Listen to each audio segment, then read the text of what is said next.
हर Mahadev happy Kartik Purnima भोरू डंगा दे बोली काली राति जाइलु डंगा आनिबा पई। आ देखंतु भाईना एठी केते सुंदर डंगा को सजई दउचंती।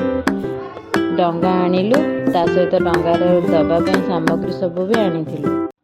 भोग पान ए सब किछि आनिथिलु। एठी किछि देखंतु सोलो डंगा केते सुंदर लागुछि ना, देखिबा को बहुत सुंदर लागे। आहरी भी अनेक प्रकार कागज रे डंगा बनाती, सोलो डंगा कदली रे मध्य डंगा बनाती।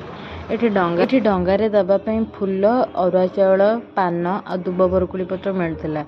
मते तो दुब बरकुली पत्र कथा मन नथिला, तेणु करी मु एठु दुब बरकुली पत्र नै आस्थिली। डंगा त आगुरु नै जाइथिलु।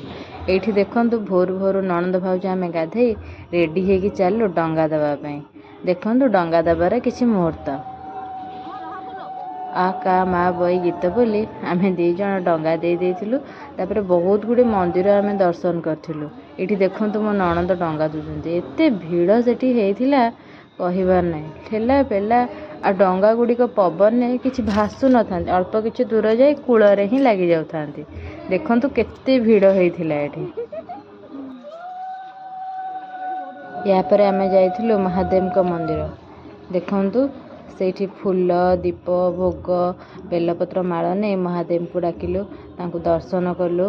तापर अनेक गुडे मंदिर बोलथुलु, राधाकृष्ण मंदिर, साई बाबा को मंदिर। बाबा को तो सकाळे देखी मन मुग्ध हो जाइतिला। एते सुंदर देखा जाउतिले बाबा। देखंतु आपण माने भी देखंतु केते सुंदर देखा जाउतिले।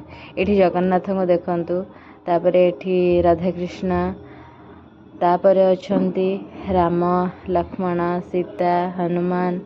समस्त को दर्शन करी माने बहुत भल लगी। सकाल सकाल ठाकुर को दर्शन बहुत भल लगे। आज ये माने बिना कौन सी बाधा विघ्न ठाकुर को दर्शन हो जाइथिला। डंगा दे आमे नणंद भाउज पुणी घर को चलु। Bye bye.